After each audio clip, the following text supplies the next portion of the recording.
auditeurs, chers téléspectateurs, bonjour et bienvenue à votre magazine Le Top Presse. Programme des 100 jours, de la gestion du pays sans gouvernement, gratuité de l'enseignement, est-ce qu'on parle toujours de couverture universelle santé, coalition FCC Cash, mais aussi coalition Cash, est-ce que tout va bien ?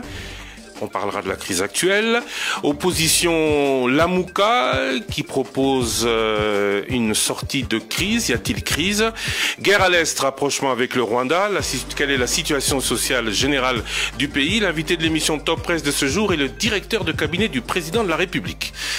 Avec Thierry Kambundi et Eric Ambago de Top Congo FM, Élisée Odia de Congo Web Télévision, Eric Chikuma de Zoomeko, ainsi qu'Israël Moutala de 7sur7.cd jusqu'à 15h maxi en direct. Nous serons ensemble pour recevoir M. Vital Kamerhe, aussi président du parti UNC, allié électoral du candidat Félix Tshisekedi, élu président et investi il y a jour pour jour 1 an. M. Kamerhe, bonjour. Bonjour, Christian Sakeno.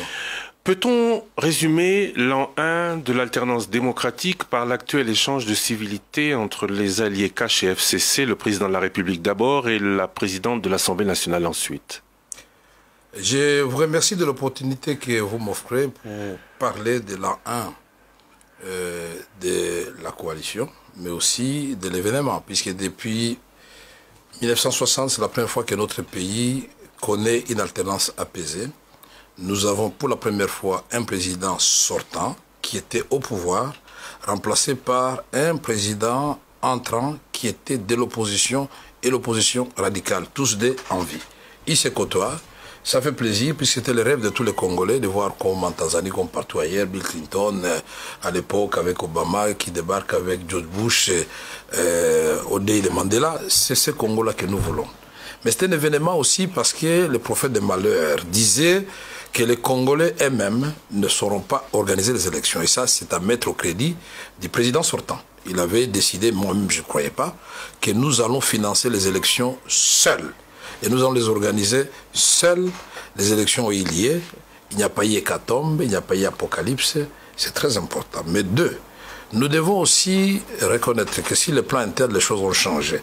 Et ça, c'est la touche maintenant du président Félix Tshisekedi. Parce que chez nous, nous disions, au Cash, c'est le changement. Le Congolais doit se sentir libre chez lui. Il doit jouir des richesses de son pays. Le changement, c'est quoi? Aujourd'hui, l'opposition peut s'exprimer librement comme tout Congolais peut le faire.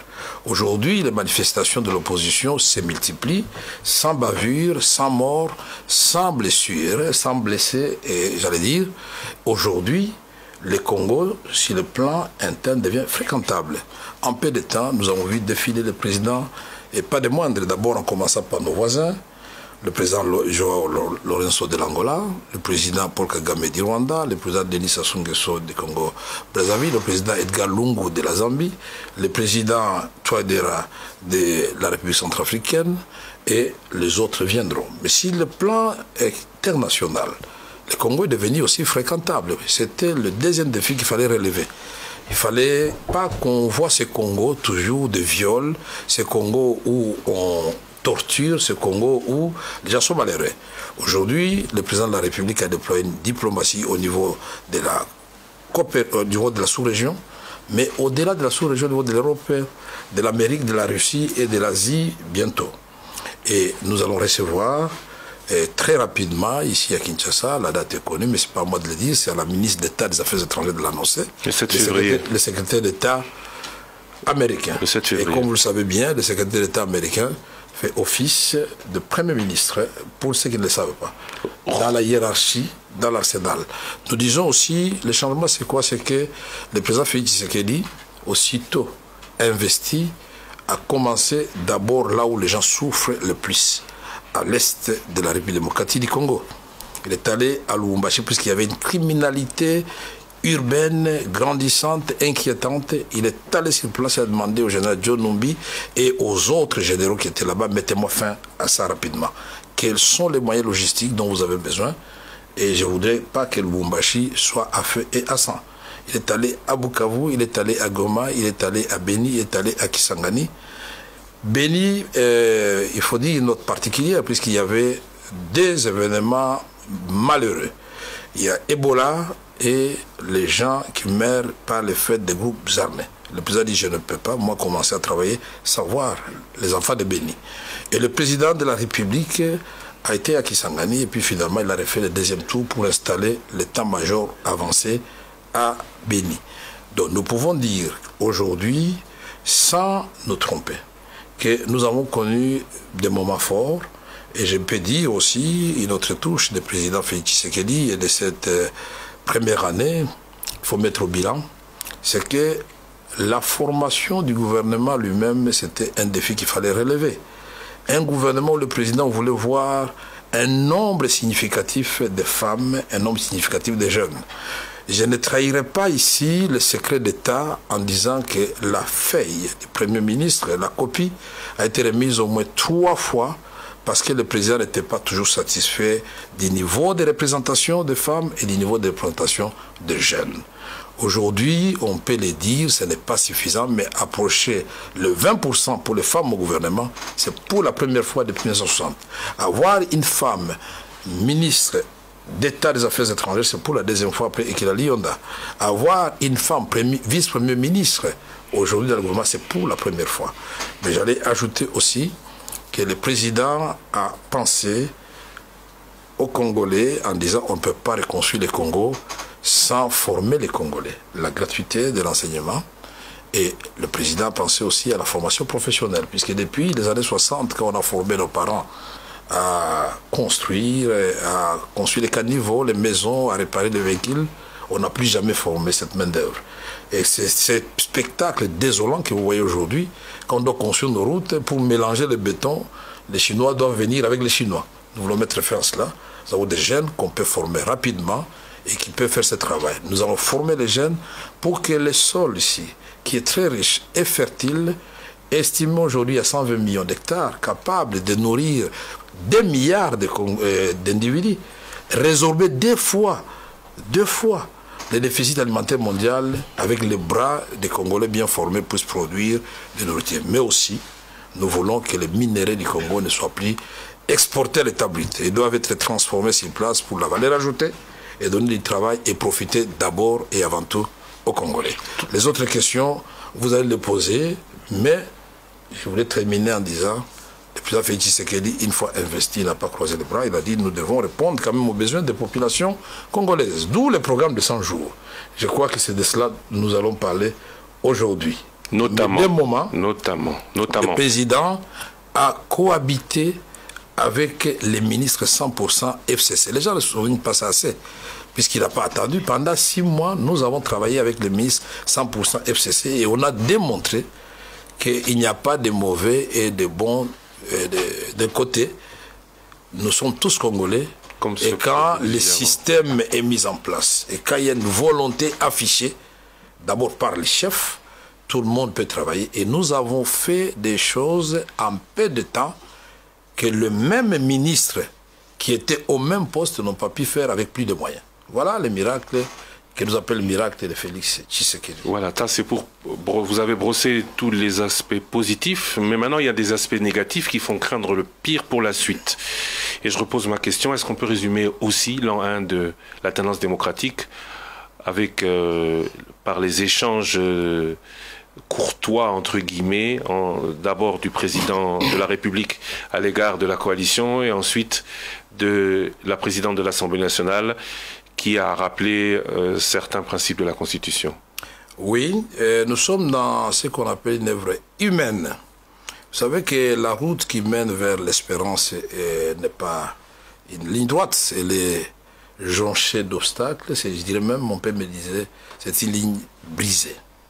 Mais la capacité des hommes d'État, la sagesse, l'intelligence, justement, c'est de savoir contourner les obstacles. Les FCC et CACH ont eu beaucoup de réunions. Nous avons même un comité de suivi que nous avons mis en place qui travaille. Les deux autorités morales se sont fréquentées plus de 6 fois, chacun allant vers l'autre, dînant ensemble et discutant de la façon dont il faut encadrer cette première année fragile de cette coalition. Ça ne devait pas être facile, c'était une expérience inédite dont nous n'avions pas de précédents ou de brouillons ou de ratés dans le passé sur lesquels nous devions nous référer pour dire, bon, nous allons corriger ceci, cela. Donc nous sommes les premiers cobayes à commencer cette coalition. Et moi, je pense que la démocratie à l'africaine, ça n'engage que moi. Nous devrions cesser d'avoir des situations où les gagnants gagnent tout, ils écrasent les perdants, et ce qui a toujours été à la base des guerres, et où les perdants perdent tout et ils se retrouvent dans la brousse pour créer une rébellion. Depuis 1960, c'est pour la première fois que nous terminons les élections sans création de rébellion. Et vous vous rappeler rébellion de Moulélé, je ne vais pas parler de CNDP, je vais vous rappeler M23, je vais vous rappeler RCD, MLC. Donc à chaque grande échéance qui porte espoir, chez les Congolais, il y a une rébellion qui prend naissance. C'est pour la première fois, on franchit le cap de l'an 1 sans que l'on prenne qu'il y a une rébellion qui vient de naître dans un coin du pays. Et nous croisons les doigts et nous allons travailler pour que ça n'arrive pas. Je reviens à ma question.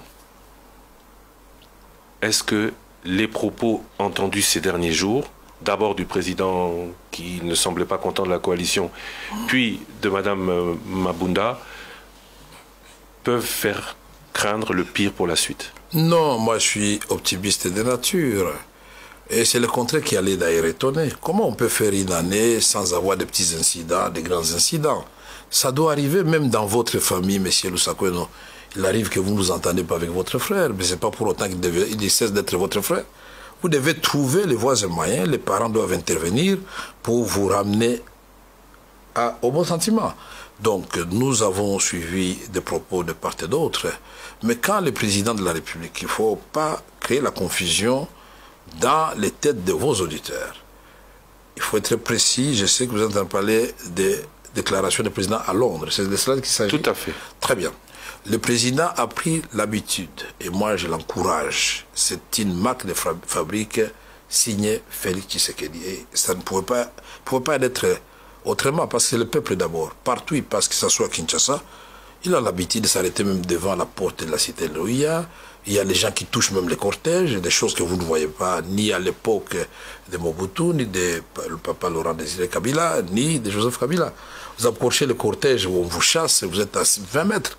Il est à côté du peuple. Donc lui, il s'adresse au peuple. Et là, il a dit qu'il devait rendre compte de la redevabilité. Voilà encore quelque chose auquel les gens n'étaient pas habitués. Partout il passe, il rend compte. Voici comment les pays avancent, mais je rencontre des obstacles. Si ces obstacles continuent, je vais les faire sauter moi-même. Il n'a pas dit, à Londres, moi je vais dissoudre l'Assemblée nationale. Il n'a jamais dit. Il a dit, si on m'amène par la ruse ou de façon inconsciente à ne pas réaliser, concrétiser ma vision qui consiste à mettre avant tout l'homme congolais au centre de toute mon action, parce que je voulais laisser des traces indélébiles, je vais recourir à mes prérogatives constitutionnelles. Qui sont notamment la dissolution. Mais pourquoi on a mis ça dans la Constitution? Évoquer la dissolution de l'Assemblée nationale n'est pas un délit, n'est pas une faute, ne peut pas conduire à la présidente de l'Assemblée nationale de dire nous pourrons même aller jusqu'à la mise en accusation. Ici, Christian, je voudrais que l'émission d'aujourd'hui soit une émission d'apaisement.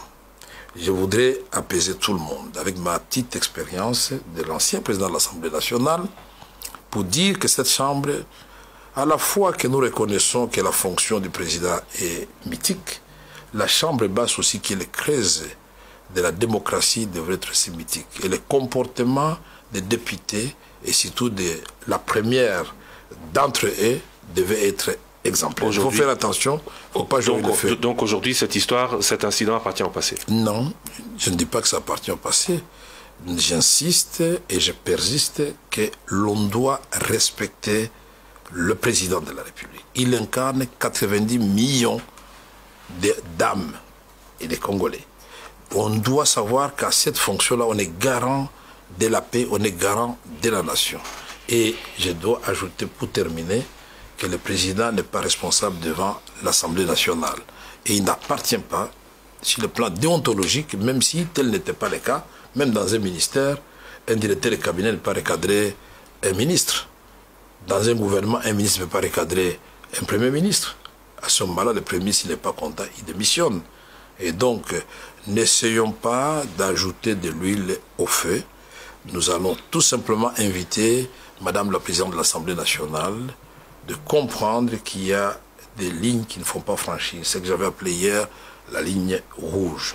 Mais ça ne doit pas susciter la peur, ni dans les cœurs, ni dans les têtes. C'est pour que nous puissions nous donner des conseils mutuellement. J'étais président de l'Assemblée nationale.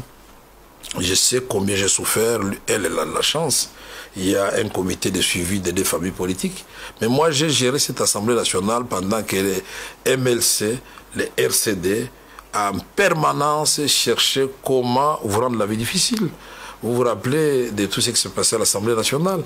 Mais on a fait en sorte que l'on soit le président de l'Assemblée nationale et du MLC, et du RCD, et du PPRD qui était mon parti de l'époque. C'est le conseil que je peux donner à Mme Janine Mabunda. Elle doit cesser de s'afficher derrière le secrétaire permanent du PPRD et elle doit cesser même de participer aux réunions de PPRD. Moi, on m'avait demandé de le faire. J'ai dit au président de la République, je ne le ferai pas. Je suis président de l'Assemblée nationale, la deuxième institution de la République démocratique du Congo. Je ne peux pas m'afficher derrière un secrétaire général ou secrétaire permanent du parti. Qu'on laisse Mme Mabunda à son niveau, que sa famille politique ne la malmène pas. Nous savons qu'il y a beaucoup de héros dans l'ombre qui ne compliquent pas cette coalition, de part et d'autre. Hein, donc je n'ai pas aucune famille politique. Je vais faire appel à tous ceux qui veulent que les choses avancent, de constituer une sorte d'union sacrée, de volontaires de la nation, pour que les Congolais, sous le leadership de Félix Tshisekedi, avec les chemins, l'espoir maintenant, nous puissions arriver à l'espérance. Le peuple congolais attend de nous beaucoup de choses. Alors on va essayer d'aller très vite, il nous reste 1 heure. Pour poser les questions, quand je dis qu'on va essayer d'aller très vite, parce que M. Caméré prend souvent beaucoup de temps pour répondre aux questions. Israël Moutala, 7 sur 7 pour procéder. Vital Caméré, vous avez dit tout à l'heure que évoquer la dissolution, c'est constitutionnel. Est-ce que évoquer la destitution, la mise à accusation du chef de l'État n'est-elle pas constitutionnelle? On n'a pas évoqué. Là, on n'a pas évoqué la mise en accusation. Ça ne participe pas d'un débat républicain. D'abord, il faut se poser, quand on prend la parole et quand on est responsable, la première question qu'on se pose, qu'est-ce que je veux dire? Deuxième question, est-ce que c'est opportun? Troisième question, dans quel contexte je dois le faire? Est-ce que, d'après vous, je vous retourne la question, cette sortie médiatique qui ne s'inscrivait dans aucun contexte justifiable. Il y avait des propos du président à Londres, justement, il fallait aussi parfois... Ah oui, d'accord. D'après vous, c'est Madame la Présidente de l'Assemblée nationale qui doit répondre au Président de la République. Du jeu républicain. Absolument. Quand on est dans les institutions, on n'est pas opposant. Qu'un citoyen simple le fasse, qu'un chef de l'opposition, un membre de l'opposition le fasse, ou même de la coalition, autre que chef d'institution, ça peut être acceptable. Et encore, que quand vous parlez, vous devez d'abord écouter l'autre avant de répondre. Mais vous êtes des journalistes, ça m'étonne. Est-ce que vous, je vous pose la question, et Christian Lusako est à Londres, est-ce que le président Tshisekedi a dit que je vais dessous de l'Assemblée nationale?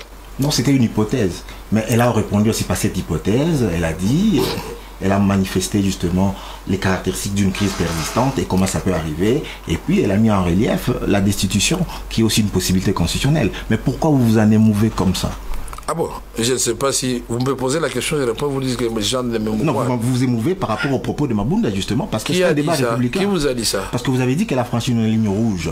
Mais voilà. Mais quand on dit qu'on a franchi une ligne rouge, c'est ça, c'est mouvoir. Ouais, vous vous émouvez. Je crois qu'il faut revoir le dictionnaire. Je suis directeur du cabinet chef de l'État, je suis le gardien des prérogatives du chef de l'État.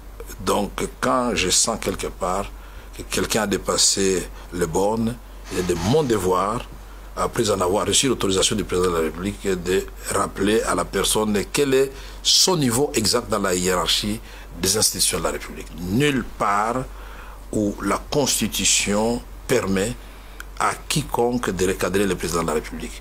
Est-ce que dans les contextes passés, Mabunda serait encore en train de parler en ce moment. Mais justement, c'est parce que le contexte a changé. C'est parce que le contexte a changé, justement.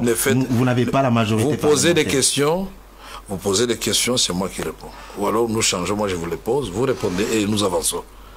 Je pose seulement la question. À l'occasion de cette ouverture démocratique, il ne faut pas aussi que ça devienne ils sont des jungles dans la démocratie. Ma liberté commence, cette là commence la vôtre. Ma dignité, la vôtre, la sienne, ça compte. Donc, elle ne pouvait pas se permettre ça à l'époque. Elle le sait très bien. Et même maintenant, si elle ose le faire contre son autorité morale, elle ne va pas rester 24 heures là où elle est. Le président Félix Tshisekedi, il est tolérant, il est démocrate, mais il ne peut pas accepter n'importe quoi. Donc, elle a franchi la ligne rouge, il n'y aura pas de sanctions, on passe l'éponge? Ce n'est pas moi qui décide des sanctions. Nous sommes des responsables, nous sommes des leaders, nous voulons que notre pays aille de l'avant. Vous attendez des excuses publiques, ça vous arrangerait? Ça, je ne suis pas là-dedans. Laissez-moi terminer, vous avez posé la question. Je connais, je connais votre ruse ici chez Top Congo, mais vous n'allez pas m'avoir là-bas. Je voudrais dire ceci, notre rôle maintenant, c'est de part et d'autre de jouer pour qu'il y ait apaisement. Ça, c'est un. Deux, pour que nous tirions les leçons de cette bourde, que ça ne se répète plus. Maintenant, quant aux sanctions... tirer des ficelles qui sont dans l'ombre, que vous avez dit. Est-ce que vous les avez identifiées? Qui tire les ficelles, qui pousse Mabunda justement à outrager le chef de l'État? Moi, je croyais que Top Congo, qui est suivi à travers le monde entier, à travers notre pays, vous savez très bien la configuration de toutes les familles politiques ici, et vous nous connaissez très bien. Ici, chez vous, vous m'appelez les pacificateurs, donc je considère humblement que je fais partie de Colombe. Mais il y a d'autres, et vous le savez, ça existe. Alors nous faisons cette union sacrée des volontaires de la République qui veulent faire avancer la République, et on va de l'avant et on est tolérant vis-à-vis des radicaux. Éric Ambago, je crois que le dossier Jali Mabunda, pour terminer l'heure, on va le clôturer ici. Programme des 100 jours, gestion d'un pays sans gouvernement, Éric Ambago, Top Congo FM. Vital Kamere, pourquoi vous avez été l'ordonnateur délégué pendant la gestion des travaux des 100 jours chef de l'État? C'est faux d'abord ce que vous dites, parce que le ministre Yav avait toutes ses prérogatives en tant que ministre des Finances. Le ministre d'État Kangoudia avait toutes ses prérogatives en tant que ministre de budget. Et chaque ministre sectoriel, à l'époque, pour les travaux publics, c'était Thomas Louaka. Pour l'éducation nationale, l'enseignement primaire et secondaire, après le départ de celui qui était là avant, c'est Emery Okundi qui faisait l'intérim. Et vous savez que d'abord au niveau de la conception des 100 jours, quand nous avons eu cette idée-là, puisque le président dit qu'il ne va pas croiser les bras, nous avons dit qu'est-ce que nous faisons qui va amener les changements et qui touchent au vécu des Congolais. On a pensé aux routes, on a pensé à la santé, on a pensé à l'éducation, on a pensé à l'eau, on a pensé à l'électricité, on a pensé à un tas de choses. On a dit, bon, on le fait comment?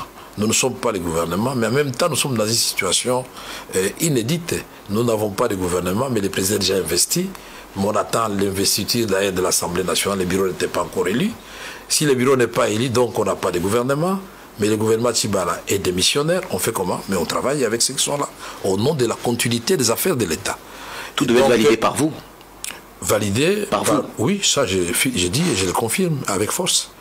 Et donc on ne devait pas laisser un vide dans le pays. Ça vous aurait arrangé qu'on ne construise rien, qu'on n'assiste pas les gens qui étaient en détresse? Donc aujourd'hui, quand on parle de surfacturation, on doit vous poser la question au lieu d'aller vers le... Posez-moi la question sur la surfacturation, ça m'arrange. Tous les projets, le montant total était de 492 millions 100 614 $ américains. Parce que là-dedans, vous avez 70 millions des ports de Kalemi. Et pour le reste, je peux vous répondre point sur point. D'abord, tous les projets, c'était des projets qui avaient déjà été soit commencés, soit déjà adoptés suivant la procédure de l'appel d'offres. Ce sont des projets qui étaient dans le tiroir. Le président Félix Tshisekedi n'a rien inventé. C'est sa volonté tout simplement de vouloir faire qui étonne tout le monde. Mais la route Kulumba, qui part du côté de Transco et qui vient sortir vers Pelende, mais cette route existait, elle avait été elle avait été réhabilitée à 10% par Forest. Pelende, 0%. Le président Tshisekedi a demandé, qu'est-ce qu'il vous faut? On regarde les papiers qui étaient au ministère du budget, et le ministre du budget était là, le ministre des Finances était là, c'est autant. La route est terminée, le pont, il est terminé. L'avenue Luambo Makiadi, Kassavubu, Bokassa, on appelait ça Bokassa à l'époque, oui. Bokassa. Cette avenue existait, vous la regardiez, vous tous. Qui a été réhabilitée, mais aujourd'hui, il y a des nids de poules quelques temps après, donc les travaux n'ont pas été effectués selon les règles de l'art. Ça, c'est pas un problème. C'est moi qui réponds à la question. Les nids de poules se trouvent dans la partie qui avait été asphaltée, qui avait été faite avant l'arrivée du président Félix Tshisekedi. Alors, je vais vous inviter d'aller sur l'avenue Bokassa et me montrer les lignes de poules parce que nous sommes allés au-delà des attentes des Quinoises et Quinois. On a mis du béton, comme Maman Zouzou Mbombo l'avait fait à l'époque sur l'avenue Kassavubu, et cette avenue continue à exister jusqu'aujourd'hui. L'avenue de l'université, même s'il y a eu éboulement à Livoulou, mais cette avenue avait déjà été attribuée à quelqu'un qui avait touché 5 500 000 $ américains. Et vous vous rappelez encore le gouverneur de l'époque, que je salue en passant, quand il avait dit, mais Mbokoza a chance de Liboulou Mazengele. Vous avez oublié ça? Mais à cet endroit-là, Félix a mis du béton pour qu'il n'y ait plus de Liboulou Mazengele. Et cette avenue est totalement réhabilitée jusqu'à la chapelle de l'université de Kinshasa. Mais je peux vous citer des milliers, l'avenue du commerce est totalement bétonnée aujourd'hui. Quand nous prenons à Kinsuka ici, il y a de nouvelles avenues, même l'avenue Koutou, l'avenue de l'école totalement réhabilitée, le saute-mouton qui sera inauguré le 30 janvier pour votre information, parce que c'est attendu par les Quinoises et les Quinois. On peut vous parler aussi des routes de l'intérieur du pays. Il n'y avait pas Kinshasa, il y avait OVD et Office des routes. Soit dit en passant, les directeurs de l'OVD, directeur général, le directeur général de l'Office des routes, étaient associés et à la conception et à la réalisation. Réveiller des entreprises publiques de l'État qui étaient considérées déjà comme des canards boiteux, où les agents étaient impayés. Et nous disons, nous donnons les marchés d'abord aux entreprises de l'État, et ils ont montré leur savoir-faire, et ces entreprises ont fait des soumissions auprès d'autres entrepreneurs. On se rend compte que la planification n'a pas été respectée, les travaux durent longtemps, il y a des décaissements, vous dites 492 millions de $, mais sur le terrain, on ne voit rien de ces 492 millions de $ américains. Je vais vous dire, et j'aime bien cette question, d'abord, au niveau du décaissement, c'est-à-dire le taux de réalisation financière, c'est 64%. C'est-à-dire, c'est 64% de ces 400 millions qui avaient été débloqués jusqu'à ce jour. Mais au niveau des réalisations, je pense que les auditeurs veulent savoir. Parce que ce que je suis en train de faire, c'est la redevabilité. Nous sommes transparents. Nous voulons dire au peuple ce qui s'est fait. Et ça s'est fait avec combien d'argent? Aujourd'hui, de 64%, vous n'avez qu'à multiplier ces 492 moins 70, vous aurez le chiffre de l'argent qui est sorti. Et le taux de réalisation physique est de 70%. C'est pour la première fois qu'on voit ça ici dans notre pays. Pourquoi? Parce que quand l'OVD fait la soumission des marchés auprès des autres prestataires, ces derniers, pour avancer, et sur l'impulsion du président Félix Tshisekedi, qui voulait voir les travaux avancer vite, il y en a qui ont préfinancé les travaux. Dont nous parlons, il n'y a pas surfacturation. L'État doit aux opérateurs économiques, aux entrepreneurs de l'argent. Et si vous en doutez, allez au ministère du Budget, au ministère des Finances, vous verrez qu'il y a des papiers qui traînent là-bas, des impayés, des gens qui ont terminé. Nous avons fait 119 écoles à travers le pays. Plus de 45 centres de santé. En moins d'une année, dites-moi. Des marchés de gré à gré. Marché de gré à gré, je pense qu'on n'a pas suivi. Qui règle une certaine opacité aussi. Ce que j'aime bien chez nous, au Congo, et que nous devons, c'est une sorte d'antivaleur que nous devons combattre aussi, c'est que quand quelqu'un sur la toile écrit quelque chose, même un journaliste de renom comme Thierry Ambagou est incapable de dire que est-ce que je peux vérifier? Monsieur Kamere est quand même là, vous êtes accessible à monsieur Kamere. On vérifie, mais les documents, il y a du mal à avoir accès à l'information auprès de vous. Attendez. Vous avez les documents de l'Office de route, il est là. Je vais vous les donner à la fin. Vous avez l'OVD là, je vais vous donner à la fin. Et tout ça se trouve en ligne. Et donc, de gré à gré, ça n'existe pas. Ce sont des marchés qui existaient, et je l'ai dit au début de cette émission, sous le président Kabila. les écoles, ce sont les écoles que le ministre Matata avait commencé, que nous sommes venus terminer pour les îles. Elles étaient presque terminées, d'autres à moitié terminées. Moi, je suis un homme sincère. Et d'autres n'avaient jamais connu un début d'exécution. L'hôpital de Manono, un grand hôpital, mais il était presque à la fin. Nous n'allons pas dire que c'est l'œuvre à 100% du président Félix Tshisekedi. Tout n'est pas 100 jours alors. C'est 100 jours, puisque quand vous venez, c'est comme ça qu'on construit un pays. Si Joseph Kabila a posé sa brique, le président Félix Tshisekedi vient poser sa brique, mais chacun avec sa touche. Je suis d'accord, au nom de la continuité de l'État. Les journalistes que nous sommes sont partis à la source.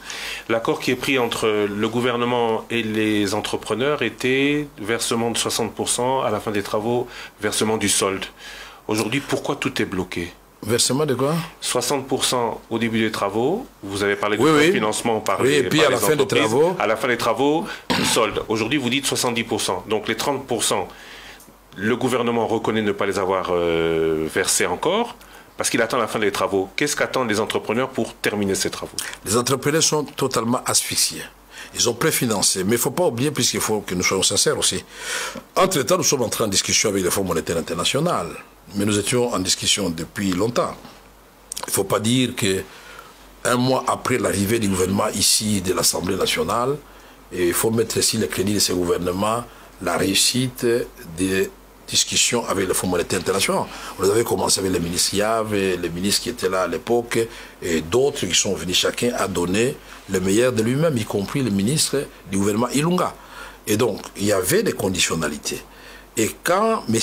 Kamere travaillait sous le leadership du président Félix Tshisekedi, je ne pouvais pas faire 2 semaines sans faire le point avec les représentants résidents du Fonds monétaire international, pour être sûr, pour démontrer qu'il est possible, tout en étant en programme avec le Fonds monétaire international, de privilégier le social. Puisque nous refusons, nous, le Félix Tshisekedi et moi, nous disons non.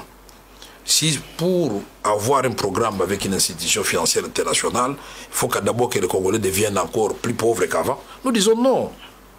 Voilà pourquoi je m'insurge contre cette gestion où on fait plus attention aux attentes de l'extérieur qu'aux attentes du peuple congolais. Oui, mais l'inverse devait être justement les réflexes du ministre des Finances, du ministre de l'Économie, du Premier ministre. C'est d'abord, oui, les conditions sont des conditions, nous les avons remplies, mais le FMI ne vient pas gérer à votre place. C'est nous qui gérons la République, c'est nous qui définissons nos priorités, c'est nous qui disons, nous savons que nous devons suivre les agrégats macroéconomiques, que nous avons résolu beaucoup de problèmes. Oui, mais aujourd'hui, il n'y a pas eu de dérapage. Oui, mais aujourd'hui, 60% des factures ont été payées. Ils se sont engagés à terminer les travaux. Oui. Aujourd'hui, vous dites qu'ils sont asphyxiés avant la fin des travaux. Le ministre des Finances, qui est quand même celui qui doit veiller au respect de l'utilisation des deniers, doit sortir ces 40%. Non, c'est une question. Non, je voudrais justement répondre à votre question. Il ne faut pas non plus trop surcharger le ministre des Finances.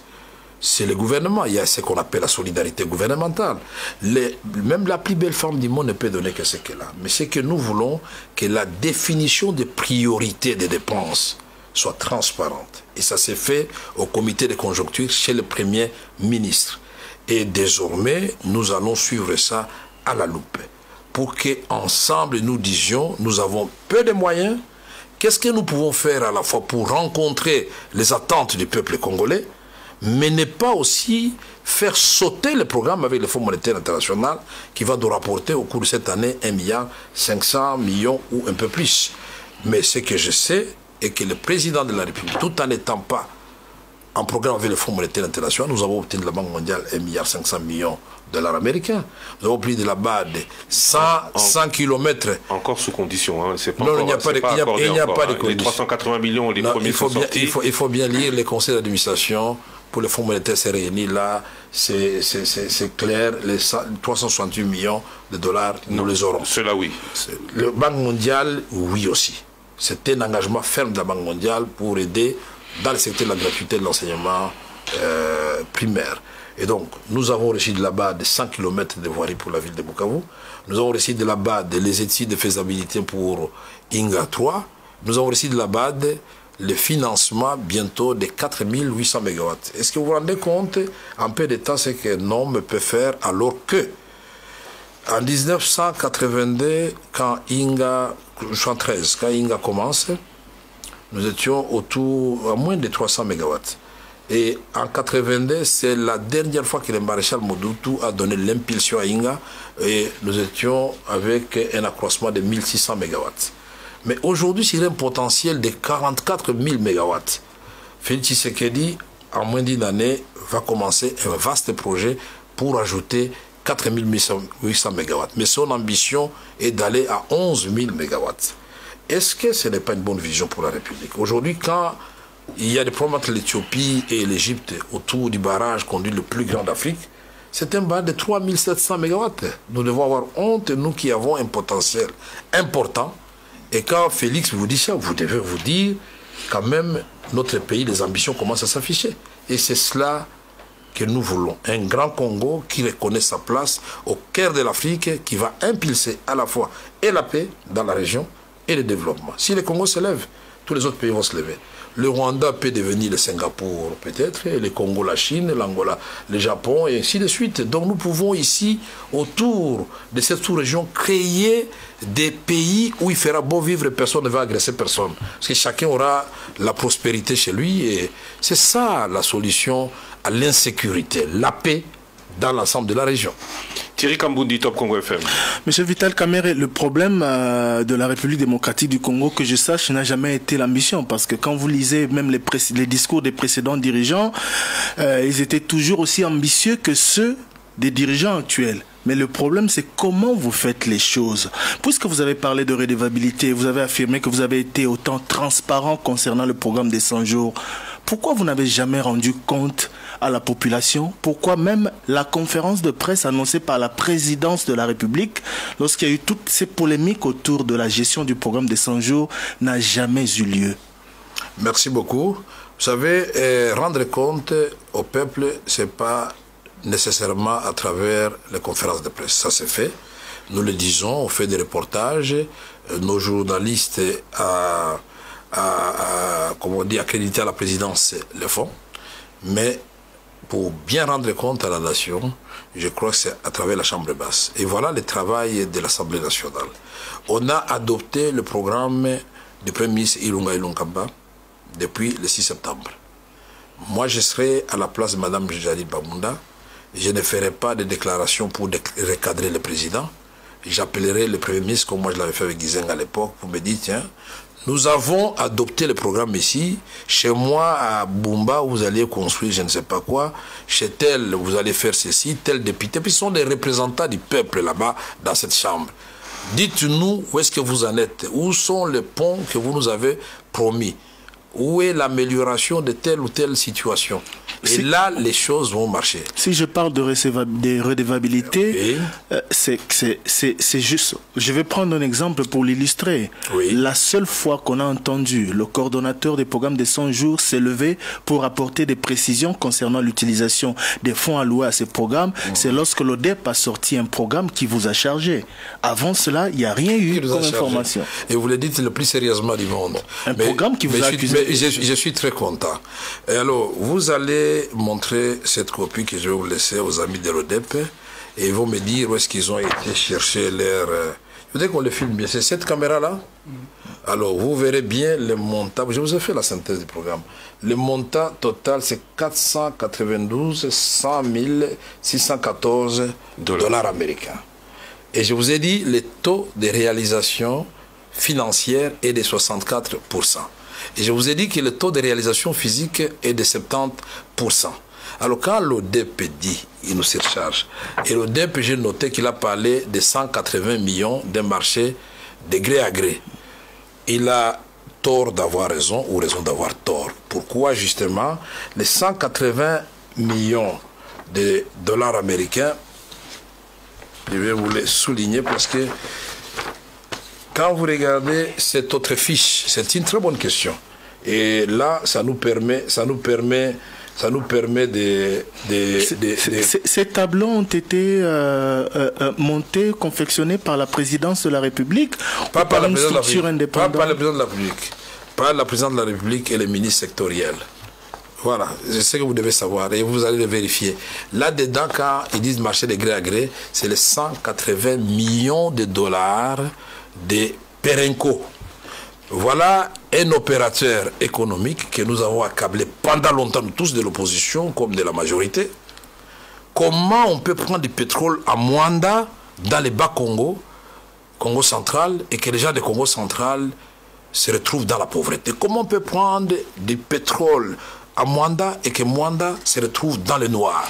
Et eux se proposent, après bousculade, de dire « Ok, nous amenons 180 millions de dollars américains pour construire un barrage à gaz qui va donner non seulement du courant totalement à Mwanda, Boma, Matadi, mais une partie de cette électricité va être transportée pour aller s'y player au déficit au Katanga.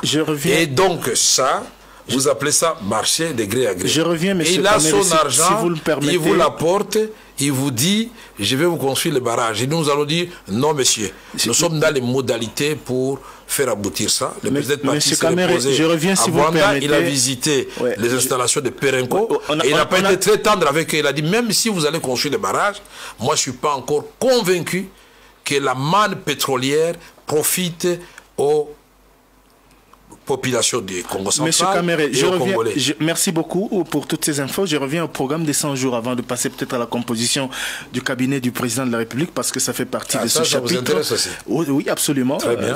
Allons-y. Voilà. Est-ce que vous voyez la souffrance de la population à Massina, des bonhommes, Mokali, à Pascal, ces gens qui souffrent à cause des embouteillages pour des travaux qui ne se font pas?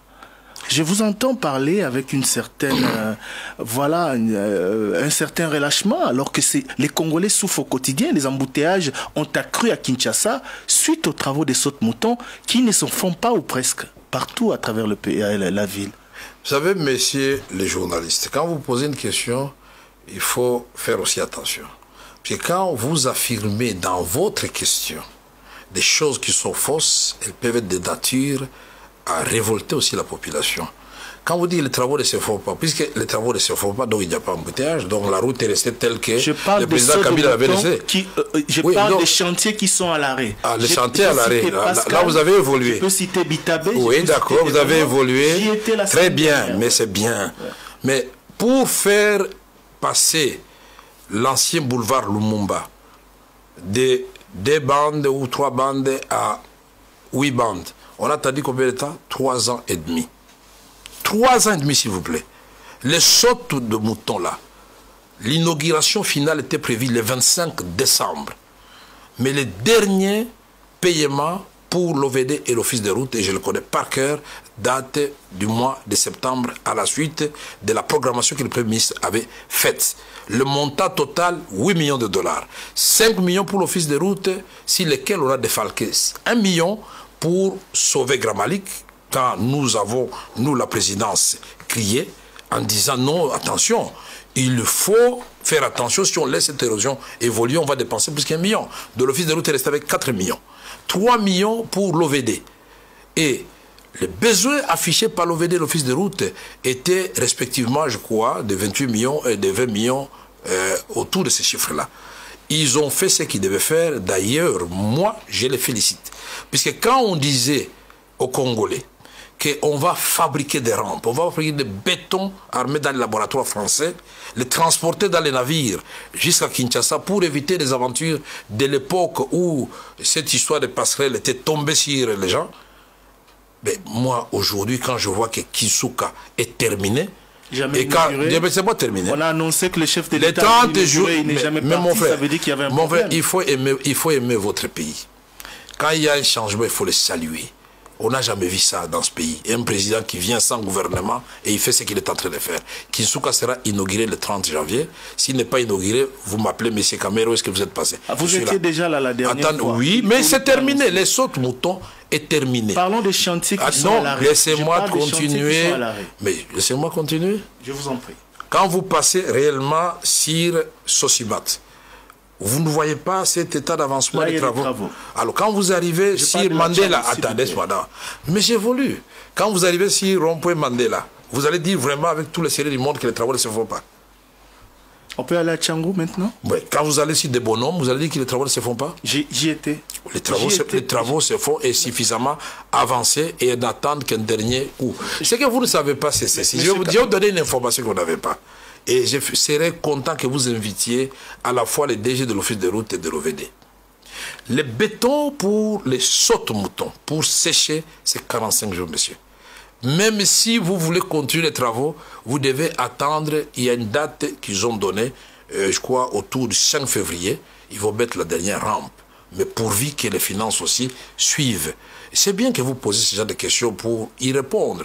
Mais construire les sautes-moutons ne suffit pas.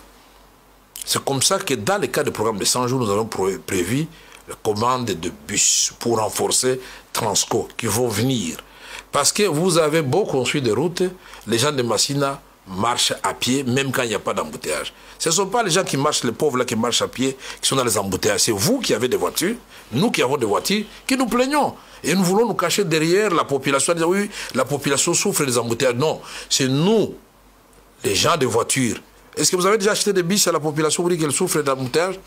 Moi, je crois que c'est ce que vous allez me demander.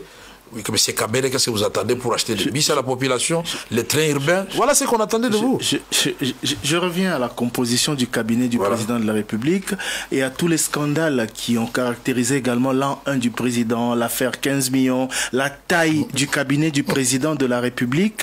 Et oui, on en a beaucoup parlé aussi. M. Kamere, directeur de cabinet, qui s'est fait passer au rang de vice-premier ministre alors que le directeur de cabinet du précédent mandat ou du précédent avait rang de ministre d'État. Est-ce qu'on avait besoin d'un personnel aussi important qui va englober un budget aussi important pour accompagner le président de la République? Commençons par la fin. Monsieur Kamere qui s'est fait passer. Non, je ne me suis jamais fait passer au rang de vice-premier ministre. Qu'est-ce qui s'est passé? C'est le président de la République qui a estimé, lui-même en âme et conscience, je suis son partenaire, monsieur, tout en étant son directeur de cabinet. Nous avons signé l'accord de Nairobi avec le président. Je suis aussi partenaire de Joseph Kabila pour avoir accepté, Félix et moi, cette coalition, le président Félix et moi, cette coalition. Donc, je suis un directeur de cabinet, mais un directeur de cabinet acteur de premier rang. Il faut faire attention avec ça. Et je serai même plus que ça, puisque dans l'accord que nous avons signé à Nairobi, je devais être Premier ministre. Et ça ne m'impressionne pas. J'ai été président de l'Assemblée nationale, c'est bien au-dessus de la primature. Donc, ce sont avec cette discussion. Ça dépend aussi de l'homme. C'est comme ça que les choses fonctionnent à travers le monde. Quand Mongolou Diak a accepté d'être gouverneur de la ville de Kinshasa, il a posé comme condition au maréchal Mobutu, je suis gouverneur d'accord, mais je dois être ministre d'État en même temps. Et pourquoi vous ne l'évoquez pas ces cas-là? Je ne suis pas Mongolou Diak, mais je suis Kamere. Monsieur Kamboudi a parlé de la composition de la présidence. La position, c'est-à-dire, j'ai suivi et c'est maintenant après avoir vérifié que je pardonne à nos amis de la Radio France Internationale. Effectivement, dans la loi des finances, il s'est glissé une erreur monumentale où on a dit le cabinet des chefs de l'État a 54 conseils spéciaux. Soyons sérieux. Les 54 conseils spéciaux sont où? Ils se promènent où? Ils s'appellent comment? Les cabinets du chef de l'État, nous prenons tous les conseils spéciaux, ils ne sont pas plus de 8. Excepté les conseils spéciaux en matière de sécurité, qui est régi par une loi particulière. Nous prenons les autres conseillers spéciaux, auxquels on ajoute les chargés de mission, les ambassadeurs, etc. Ils ne sont pas plus de 15. Et donc, je ne sais pas où est-ce qu'on a été chercher le chiffre de 54. Ici, le problème, que ce soit la taille du cabinet du président de la République, que ce soit la taille du gouvernement, ce sont les conséquences de cette période que nous sommes en train de vivre en ce moment. Nous sommes dans une expérience inédite où le président de la République n'a pas la majorité au niveau de la Chambre, où pour la première fois nous avons un gouvernement de près de 70 membres du gouvernement. Pourquoi on n'a pas posé la question de la taille du gouvernement? On a beau dire, et nous avons déployé tous les efforts, croyez-moi, pour bloquer le nombre de membres du gouvernement à 45, ça n'a pas marché. Oui, mais vous ne pouvez pas comparer le gouvernement et la présidence de la République. Je n'ai pas le gouvernement, c'est une coalition, la présidence de la République, c'est vous tout seul. Ce n'est pas terminé. Et les chiffres, ce que j'aime chez Top Congo, c'est que vous aidez l'invité à répondre à vos questions et vous tapez à côté. Donc, le président de la République n'est pas une coalition, mais c'est une alliance. Il y a l'INC et il y a l'UDPS. Nous ne pouvons pas aller et nous accédons au pouvoir. Et puis, bon, les gens qui ont donné leur sang, les gens qui se sont battus... L'Alliance bon, n'est pas au-dessus de la Constitution, M. Caméré. Tout comme la coalition... Vous parlez de vous, de votre rang, de l'Alliance. Laissez-moi terminer. Mais est-ce que la coalition est au-dessus de la Constitution? La coalition est-elle au-dessus de la Constitution? Et je pose la question. Mais si pour avoir un climat apaisé et permettre aux institutions de fonctionner normalement, je crois qu'ici, c'est la fin qui justifie les moyens. Le peuple congolais a besoin de savoir réellement est-ce que nous donnons la chance à Félix Tshisekedi, qui incarne beaucoup d'espoir, de réaliser ce qu'il nous a promis. Mettez-nous à l'épreuve. Et je vous dis, pour terminer avec cette question de composition du gouvernement, vous pouvez avoir la présidence. Pour avoir la quantité, mais la qualité. Et je voudrais dire aussi, prenons le même cabinet, le nôtre, qui est éléphantesque, comme vous l'avez dit, et je le reconnais. Et vous allez fouiller dans les différentes fiches de paye et des dépenses de la présidence, puisque nous venons de faire presque une année. Vous comparez les deux périodes comparables, les dépenses effectuées par la présidence en 2018 à 2019 et les dépenses sous Félix Tshisekedi en 2020. On parle de plus 231% de ce qui avait été prévu. Plutôt que 73 millions, les chiffres indiquent 170 millions. Oui, et la présidente était quoi? Nous sommes, messieurs, je vais vous dire une chose. Donc le budget, la loi des finances, aujourd'hui, la présidence de la République est en déficit par rapport au crédit qui devait lui être alloué. Et je suis mieux placé pour le dire. Alors continuez à croire à ce que vous croyez. Et quand on a prévu des dépenses, ce n'est pas que les dépenses là sont réalisées tout de suite. C'est au moment de la reddition des comptes qu'on saura ce qui a été fait. Puisqu'on peut dire, bon, Top Congo a été budgétisé pour 10 000 $. Mais à la fin de l'année, vous n'avez reçu aucun rond. Donc ici, nous sommes souciés d'abord du peuple, c'est lui. Et c'est comme ça qu'on a mis la gratuité. Ça, vous ne soulignez pas. C'était osé, il fallait faire la gratuité. Comme Kabila avait osé faire la décentralisation à l'époque, c'était une très bonne chose. Mais il fallait l'encadrer. Ça demande des moyens, tout comme la gratuité. Donc, encourager les gens qui viennent avec des réformes pour aller de l'avant. Et la réforme qui va suivre, ça sera la santé. Et ça sera la justice. J'espère qu'on aura le temps d'en parler. Éric Chikoumazumeko. Vital Caméré, tout à l'heure, vous dites que le budget de la présidence de la République est en déficit, mais pourquoi l'ODEP, récemment, dans son rapport, a fait une évaluation sur base des états de somme et des informations captées au niveau de la chaîne de la dépense, que entre février et septembre, la présidence de la République a connu un dépassement de 168%. Vous pouvez poser cette question à l'ODEP, puisque l'ODEP vous a dit aussi que la présidente de la République, dans les cas de 100 jours, avait dépensé plus de 1,5 milliard de dollars américains. Là, je viens de vous démontrer, papier à l'appui, que le budget total, s'il est de 492 100 614 $ américains, vous allez dépenser 1,5 milliard €. Et je vous ai dit que là-dedans, il y avait le port de Kalemi pour 70 millions de $.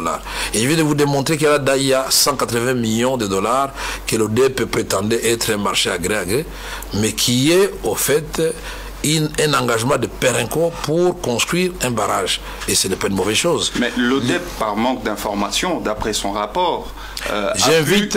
Vous savez, d'abord, c'est réintégré de la loi. Est-ce que vous savez qu'en matière d'audit, parce que moi, je suis un économiste, et l'ami de l'ODEP est en train de me suivre, vous ne pouvez pas faire votre audit à l'insu du contrôlé. C'est-à-dire, vous voulez contrôler M. Caméré, ou vous voulez avoir des informations sur lui, mais commencez d'abord par M. Caméré. Monsieur, pourquoi la présidence a dépensé autant d'argent? Et il se serait rendu vite compte, il dit non, ces informations sont erronées, messieurs, voici les vraies informations. Ils indiquent dans le rapport qu'ils ont saisi la coordination qui s'occupe de programmes de 100 jours. Mais puisque leur parole, c'est pas des évangiles notaires. Mais moi, je viens de vous donner des chiffres à l'appui qu'ils ont menti. S'ils évoquent le projet, notamment la construction du palais présidentiel, qui va coûter environ 200 millions de dollars. Qui vous a dit ça? C'est inscrit toujours encore le DEP. Justement.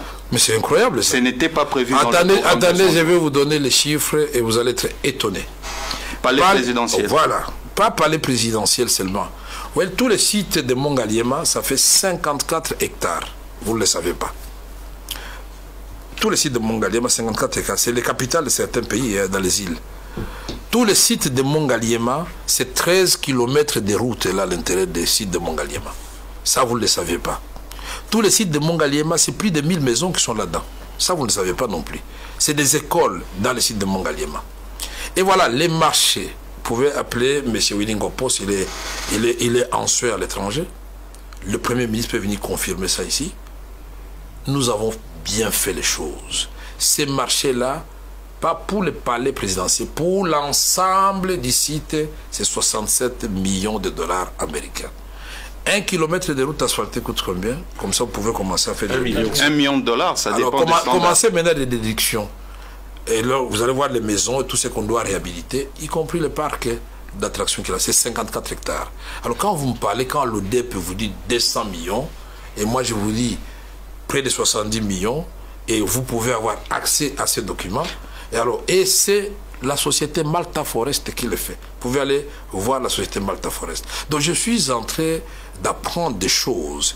Et c'est bien que vous ayez posé cette question. Puis si vous ne l'avez pas posée, les Congolais allaient croire que c'est vrai. Et le président a même dit, ce n'est pas une priorité. Commencez par le palais qui va coûter moins cher, moins de 10 millions de dollars. Et lui, il n'est pas allé trop loin. Il a choisi, pour minimiser les coûts, l'ancienne maison de Kassavou qui était complètement détruite. Lui, Christian a déjà visité ces bâtiments-là. Et j'invite les gens de Top Congo. Je crois que la meilleure façon de faire, c'est une visite guidée. Avec vous, nous irons sur le site de Mongaliema et vous allez voir, non seulement, je termine, non seulement, Eric, non seulement, on est en train de réhabiliter les palais présidentiels, mais moi je vous parle, 300 maisons sont déjà sur ce site-là. Dites les difficultés que connaît aujourd'hui la trésorerie de la République, la voirie allait déjà faire les aménagements internes. C'est 300 maisons pour les militaires modernes, hein, et on va atteindre 1000 maisons dans les Kanchati. C'est un grand complexe construit et moderne, éclairé avec des laptops, avec tout ce qu'il faut pour les enfants. C'est un grand hôpital de référence qui vient d'être terminé au Kanchati. Tout ça en ce moment, quand même. À quand le décaissement du solde de la facture de programme de 100 jours? 177 millions, d'après le pourcentage que vous avez donné, oui. Ça signifie qu'environ 314 millions de dollars ont déjà été payés. Nous avons discuté avec le Premier ministre, nous avons discuté avec le ministre des Finances, nous avons fait une réunion qu'on appelle réunion de programmation. Puisque là, il y a le principe de l'unicité de la caisse de l'État. C'est-à-dire que ce soit les malades, que ce soit les routes, que ce soit les dépenses de l'armée, que ce soit les salaires, c'est cette caisse-là de l'État qui supporte tout ça. À un moment donné, il y a asphyxie. Et donc, il faut une démarche rationnelle. On ne peut pas prendre tout l'argent parce que nous voulons que les œuvres du président rayonnent très vite, qu'on prenne tout l'argent, on ne paye pas les enseignants, on affecte aux routes. Non, ce n'est pas ce qu'on a dit. Nous allons définir la quotité qui va revenir au salaire et la quotité qui va revenir aux investissements. Et c'est pour la première fois dans ce pays que les taux de réalisation des dépenses dépasse le taux d'exécution. Non, oui, d'abord mais le taux des dépenses d'investissement a atteint plus de 30% dans la période où nous étions avec le ministre FCC. Et le Fonds monétaire international l'avait souligné. Les satisfaits du Fonds monétaire international, vous n'avez pas dit qu'ils sont en train de mentir, ils ont dit qu'ils vont appuyer le programme intérimaire de 100 jours du président de la République. Si c'était un monstre, comme le dit si bien les amis de l'ODEP, alors le Fonds monétaire s'est trompé, il a tapé à côté. Donc nous ne sommes pas prétentieux, nous sommes modestes, parce que nous considérons que nous avons trouvé une situation tellement difficile sur le plan sécuritaire, Difficile sur le plan social qu'aujourd'hui, après quelques mois, dit nous avons résolu les problèmes de tous les Congolais. C'est un gros mensonge. Le Félix Tshisekedi, président de la République démocratique du Congo, lui est partisan de la vie. Et cette année 2020, c'est l'année de l'action. Nous ne ferons plus de promesses. Nous viendrons. Vous en avez fait tellement que oui, mais là, le peuple non, nous avons commencé à se fatiguer. Attendez. De n'être nourri que de promesses. Eric, vous venez de dire vous-même le taux de réalisation de 100 jours. C'était des promesses. Vous cherchez le papier. Maintenant, nous allons donner l'impulsion pour que chaque fois quand ça se termine, on va seulement inaugurer. Et je vous dis, au moment où nous vous parlons, si le président doit se déployer partout pour inaugurer, il va se fatiguer. Donc nous allons montrer, chaque fois nous disons nous avons fait. On va bannir dans notre vocabulaire cette histoire, nous ferons, non. Nous avons fait. Ça sera comme ça.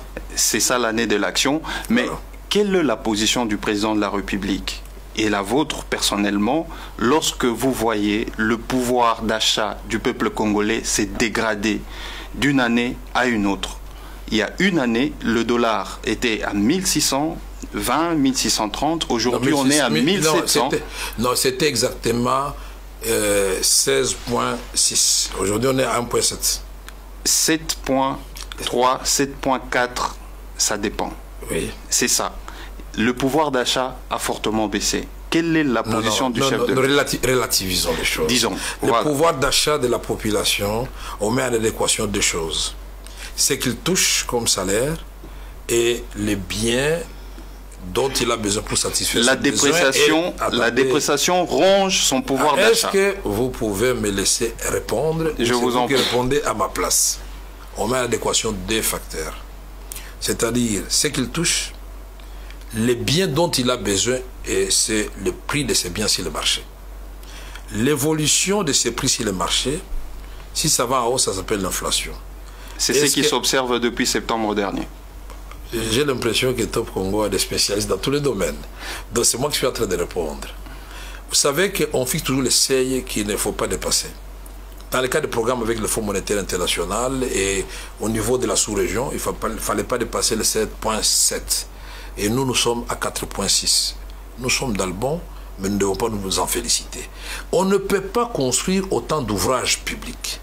On ne peut pas lancer la gratuité et ne pas subir un petit choc au niveau monétaire. Autrefois, c'était du simple au double. Reconnaissez quand même qu'il y a eu un encadrement de dépenses.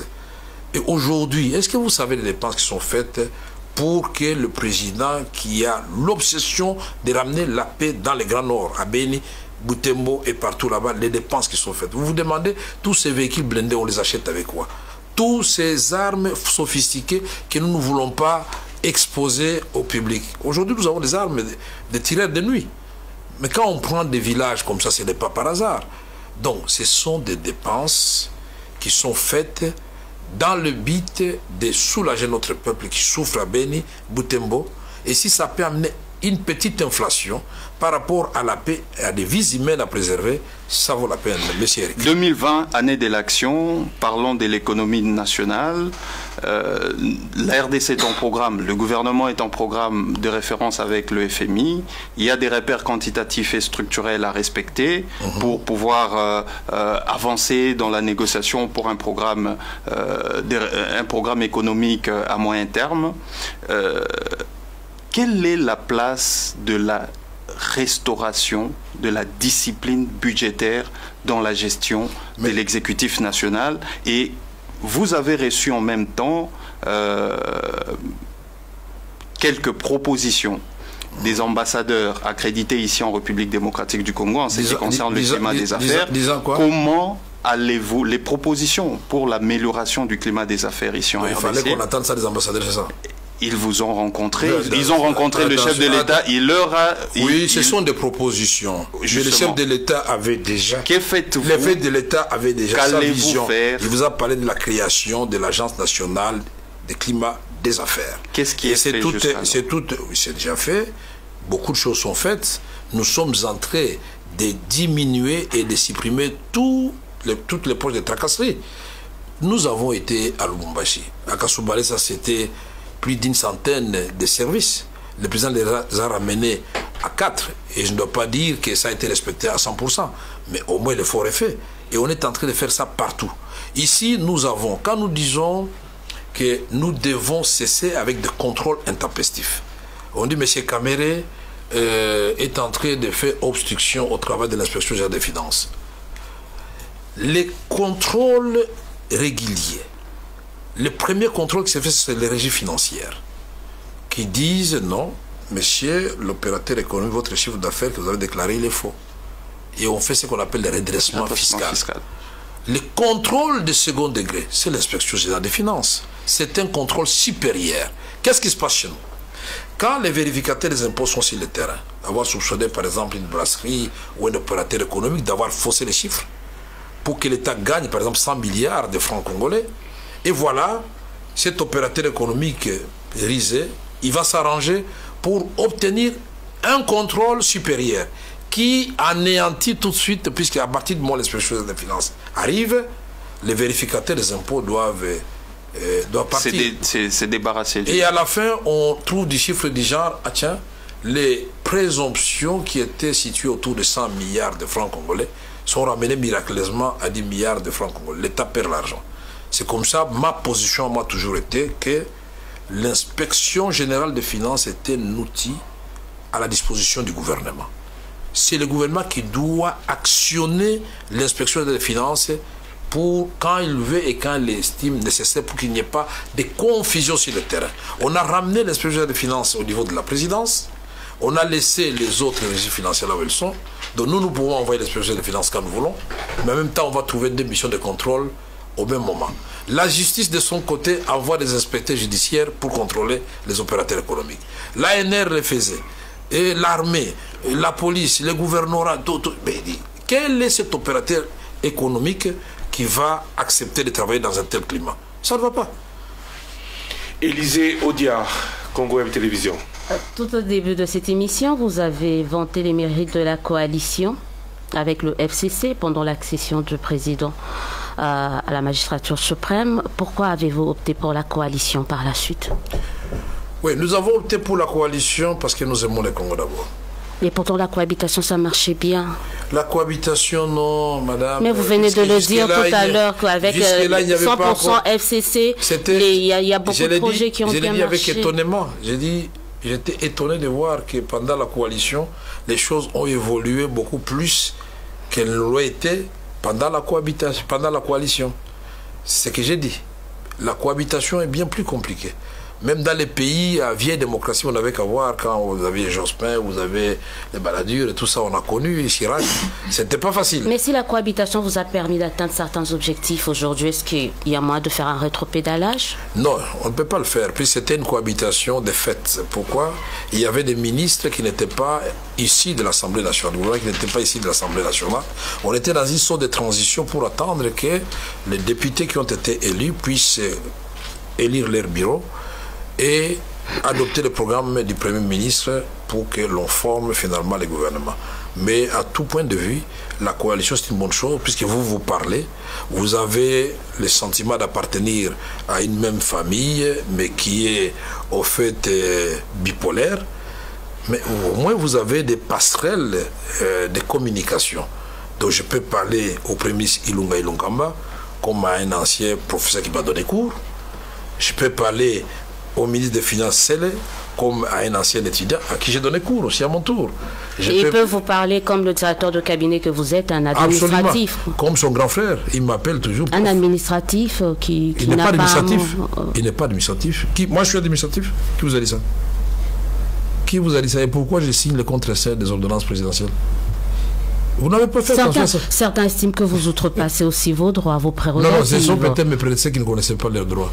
Quand vous répliquez, quand un directeur de cabinet réplique à la présidente de l'Assemblée nationale, on se dit, je vais poser la question qui a outrepassé les droits? Si vous avez connu Nimi Maïdika Ngimbi. Vous êtes dans cette lignée-là. Moi j'adore. Est-ce que vous avez connu un certain Voudoua Tepemako?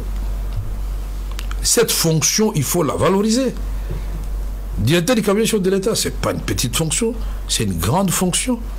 Moi, je suis de la trempe de ces gens-là, qui ne peuvent pas laisser passer du désordre. Nimi Maïdi Kangimbi, quand il prenait la parole, il recadrait tout le monde. Même, et quand vous voyez la deuxième institution du pays. Absolument, quand ça ne va pas, quand vous dérapez. Ça cadre avec vos attributions. Les attributions du président, puisque j'en suis gardien. Mais déjà qu'il y a même les pas présidents une loi sur les attributions. Les présidents... Ça fait 5 mois que le gouvernement est là, j'ai vérifié, 5 mois, toujours Madame pas d'ordonnance portant fonctionnement et modalités de collaboration avec le gouvernement, toujours pas d'ordonnance fixant des attributions. Oui, mais cette ordonnance, vous parlez de quelles attributions? Ces ordonnances-là, pour votre information, je voudrais profiter de votre question pour que tous les publics en soient informés. Ça a été discuté en Conseil des ministres. Hier. Pas hier, comment hier? Il y a plus 4 conseils de ministres, ces ordonnances, et vous en faites pas, c'est pas une chose facile. Puisque nous sommes dans une expérience inédite, madame. Quand les ministères, prenons un ministère, nous avions, avant nous avions le ministère de l'enseignement primaire, secondaire et consorts. Maintenant, nous avons un ministère à part entière dédié à la formation professionnelle. Et vous pensez que les ministres qui restent avec les PSP, puisqu'on a ajouté technique, et celui qui a la formation professionnelle vont comprendre facilement la ligne de démarcation se trouve à quel niveau. Ils sont intelligents quand même. Mais laissez-moi, on n'a pas dit qu'ils sont bêtes, mais nous disons, en dialoguant, en discutant, on est en train d'arrondir les angles. Mais on a terminé. Il faut combien de temps pour ça? Parce que ça. J'aime bien Top Congo. Vous ne me laissez pas. Je trouve que les journalistes sont pris. Mais oui, quand vous 80% le temps. Vous ne laissez pas. Mais puisque je suis en train de vous répondre, vous avez pris plus de temps que moi. Et je vais me plaindre à la fin de l'émission. Ça, je vous promets. Donc, je dis ceci, ces ordonnances ne sont plus au niveau du gouvernement. Finalement, tous les membres du gouvernement ont dit nous sommes juges et partis, nous responsabilisons l'autorité suprême, le président de la République. Et le président, lui, qui est gentleman, a dit bon, je vais consulter le Premier ministre et puis on va rendre ces ordonnances publiques. D'autorité, on va décider maintenant. C'est pas une priorité, ça presse pas, il faut attendre. Le gouvernement fonctionne, c'est une priorité, mais pas plus que ramener la sécurité à Béni Boutembo. Donc on est là, on est d'accord, pas encore d'attribution, mais 12 caméras. Les attributions sont là, puisque celles qui sont là ne sont pas encore abrogées. Sur base de quoi? Pas d'acte, pas d'ordonnance? Des attributions tacites ou existantes déjà? Mais vous avez lu l'ordonnance qui m'a nommé? Elle fait allusion à l'ordonnance portant organisation et fonctionnement du cabinet du président de la République signé par le président Joseph Kabila, la contrôle de l'État. Donc les attributions sont là. Tant qu'elles ne sont pas abrogées, je les exerce et avec force. Mais je croyais que par exemple, vous avez cité Nimi, certains vous voyez sur les traces de Néhémie, parce qu'il se comportait aussi, selon certains comme vous, des directeurs de cabinet très en vue, qui parfois veulent prendre la place de certaines institutions. Non, moi je ne me comporte pas comme ça. Je ne vais pas prendre la place de certaines institutions. Je vais répliquer à certaines madame, est-ce que vous pouvez me laisser terminer ne fût-ce qu'une phrase? Une phrase. Je vous laisse. Moi, je vous ai dit que je suis le gardien des prérogatives du président de la République. Ce n'est pas Kamere qui agit à ce moment-là. Quand je sens qu'il y a une institution ou une personne qui outrepasse ses attributions et veut grignoter si les attributions qui reviennent exclusivement au président de la République, il est de mon devoir de les recadrer. Et ce n'est pas le président de la République qui écrit au ministre pour votre information, ni au Premier ministre, ni au président des institutions. C'est le directeur du cabinet de l'État au nom du président de la République qui le fait. Et j'en abuse pas. Et ils savent tous que je suis poli.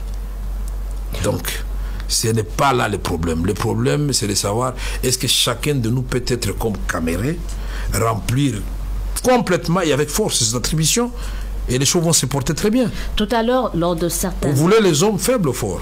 Certaines sorties médiatiques du président de la République, mais également du directeur du cabinet du président de la République, laisser présager... Voilà. Hier, laisser présager... J'ai fait une année sans sortie médiatique. Là, il le fait régulièrement. Laisser présager quand même une sorte de crise. Alors, la question que certains veulent se savoir, aujourd'hui, au niveau du cash, vous sentez-vous prêt, proche du FCC ou de la Mouka? On ne peut pas être proche du FCC, on est à côté. Par rapport aux côte à côte. Nous sommes des familles. Par rapport à la vision, parce que le chef de l'État n'a cessé de dire que si quelqu'un bloque. Décidément, vous avez posé des questions, vous-même vous y répondez. Nous ne sommes pas proches, nous sommes côte à côte, nous sommes comme des voisins. Vous comprenez ça? Et qui ont décidé de dire, bon, écoutez, malgré nous, Parce que vous avez gagné au niveau de la présidence de la République. Nous avons gagné au niveau de l'Assemblée nationale. La vision du président de la République, c'est de cette vision dont on tire le programme du gouvernement. Nous prenons tous l'engagement d'appliquer ce programme qui reflète la vision du président de la République. À l'allure où vont les choses, est-ce qu'on peut envisager un renforcement de votre rapprochement avec le FCC ou avec l'autre camp? À l'allure où vont les choses, je vais dire d'abord, nous sommes, nous, au pouvoir. Nous allons renforcer le pouvoir. Tous ceux qui sont au pouvoir, c'est-à-dire, nous allons renforcer le pouvoir.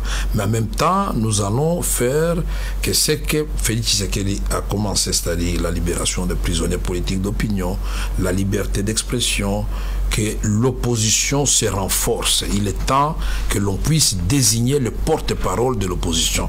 Vous oubliez que c'est une institution, c'est un cabinet qu'on appelle, disons, en Grande-Bretagne, cabinet fantôme. Et avec un budget qui est prévu au budget de l'État. C'est-à-dire les jours où l'opposition va désigner son porte-parole, ce monsieur aura rang de ministre d'État. Et donc vous auriez voulu que les porte-parole de l'opposition aient rang de ministre d'État et que le directeur de cabinet de l'État soit à quel niveau? Parce qu'apparemment ça vous a dérangé au début là. Mais ça, tout. Mais je n'ai même pas abordé la question. Voilà. On ne connaît pas le prérogative, mais je veux je vous donne l'information. Je donne l'information pour vous dire que le monsieur qui sera désigné aura rang de ministre d'État. Et il sera encore plus avantageux que moi parce que lui, il va former son cabinet à lui. Il aura ces ministres qu'on appelle les ministres fantômes. Donc il y aura de l'emploi à donner aussi de ce côté-là. Donc au lieu que les gens passent leur temps à se disputer, et à ce moment-là, ils auront le moyen de contrôler le pouvoir en place. Pas question de dialogue, pas question de table ronde. Vous y allez avec le FCC, avec vos hauts et vos bas, avec vos différents... Est-ce que vous pouvez préciser vous faites allusion à quelle table ronde? Non, mais ça, c'est juste des concepts lancés. Certains appellent à des dialogues par rapport à la crise. Non, nous sommes fatigués avec les dialogues. Donc, vous y allez comme ça avec le FCC, non, avec vos hauts et vos bas? Non, attendez, madame. Nous avons quand même des gens pétris de beaucoup de sagesse et d'intelligence. Nous avons des autorités morales au niveau de chaque regroupement politique. Le président Félix Tshisekedi, qui incarne aujourd'hui, et il doit renforcer ce rôle-là, l'arbitre national ne va pas rester les bras croisés. Il va appeler les FCC, il va appeler les CACH et il va dire, messieurs, voici la direction que nous devons prendre ensemble. Et il va discuter avec l'ancien président, l'autorité morale des FCC, Joseph Kabila, pour dire, nous devons imprimer cette voie à la République. Pourquoi nous avons... Vous voulez que nous ayons encore d'autres facilitateurs? Mais qu'allez-vous faire de la base? Quelle base? La population. Base qui vous avait demandé il y a une année ou une année et quelques mois de créer cash, mais si cette base-là ne veut peut-être plus de la coalition... Et vous avez dit ça quand? La base attend de nous les résultats. Si nous pouvons réussir et tenir bon, que les parents ne payent plus comme c'est le cas maintenant, mais que ça soit totalement acquis, les primes aux professeurs, et que l'État continue à payer. Nous avons tenu jusque-là. C'est une première. Et au mois de janvier, nous avons un défi à relever, parce que les enseignants dits non payés, c'est-à-dire qui ont fait même 8 ans, 10 ans, qui n'ont jamais été payés, seront payés pour la première fois 94 000. Si les 94 000, on va payer 34 000 pour la première fois. On va y aller par palier. Les nouvelles unités, on a dit au cours du deuxième trimestre, on va penser à elles. Donc ce sont des efforts qu'il faut conjuguer. La population a besoin de ça. Puis ça fait mal de voir un enseignant qui enseigne et qui n'est pas payé. Puisque nous avons supprimé la prime des parents, ça signifie que ces enseignants-là n'ont plus rien. Et nous en sommes conscients. C'est comme ça que l'interpellation du cardinal Ambongo avait été suivie tout de suite par le président de la République. Quand il avait dit, monsieur le président, faites attention que la gratuité qui est une mesure salutaire ne vienne pas amener un dysfonctionnement au niveau du système éducatif. Le président m'a appelé tout de suite, il a appelé le Premier ministre, attention, tenez compte de ça. Et le résultat, c'est quoi? Il fallait discuter avec les coordonnateurs des écoles conventionnelles catholiques et autres pour trouver un chemin d'entente. Ça s'appelle dialogue. Le président Tshisekedi, quand même, a instauré le dialogue social. Il est n'est pas pour le dialogue politique, social. Donc il va discuter toutes les couches de la population, les syndicalistes. Il s'arrête, il écoute tout le monde, partout il passe, ici, comme au niveau de la diaspora. C'est ce dialogue-là dont nous voulons. Dialoguer avec le peuple, les politiciens, nous avons exagéré. Comme au niveau de la diaspora, peut-être deux questions avant de terminer. Oui. Comment vous êtes, une seule question, comment vous êtes senti quand une frange de cette diaspora a demandé la démission ou l'éjection de Vital Kamerhe? Moi, j'adore ce genre de choses. Je suis un peu comme Jacques Chirac. Quand on fait 2 ou 4 jours sans parler de moi, en bien ou en mal, je ne me sens pas bien dans ma peau. Mais puisque c'est quelque chose qui tombe comme un cheveu dans la soupe, et ce sont nos militants, moi, il faut être tolérant. Ça ne va pas fragiliser cette proximité? Fragiliser quoi? Puisque moi, j'ai resté calme et le président a répondu. Il a dit, M. Vital Kamerhe, la victoire a commencé avec lui à Nairobi. M. Vital Kamerhe n'est pas seulement directeur de cabinet, mais il est mon allié. Voilà un président. D'où l'usage de nous à chaque instant. Merci beaucoup, Élisée Odia. Merci beaucoup, Vital Kamerhe. Alors, 1 minute, une question par journaliste et on clôture cette émission. C'est incroyable, on est déjà parti. Oui, on est parti au-delà. Mais je risque d'arrêter mon vol. Non, monsieur Kamerhe qui va à Mbandaka, vous prendrez vos vols. Une question, 1 minute, je vous coupe. Hein. Israël Moutala. Madame Élisée, décidément. J'aimerais revenir sur les ordonnances. Une question. Sur les ordonnances bloquées de la SNCZ et de la GECAMINE. Mais pourquoi vous avez froissé vos partenaires du FCC en sachant que, par exemple, Kyunga Koumaza est pour eux une ligne rouge?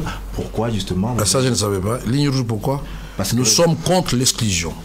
Personne dans ce pays ne peut dire que tel Congolais est devenu une ligne rouge. Kyunga Koumaza ne sera pas et ne sera pas une ligne rouge. S'ils vous ont dit de dire ça, alors vous pouvez dire que M. Kamerhe a été autorisé par le président Félix Tshisekedi pour dire que Kyunga Koumaza, ce n'est pas une ligne rouge. C'est un monsieur respectable, nous devons le respecter. Mais voilà pourquoi les ordonnances sont bloquées jusque-là. C'est vous qui m'informez.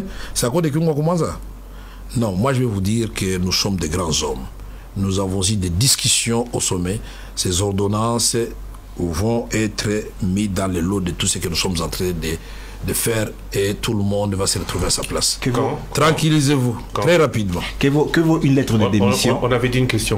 Merci beaucoup, Israël Moutala. Non, la lettre de démission. Que vaut une lettre de démission antidatée, justement, qui bloquerait des ministres FCC?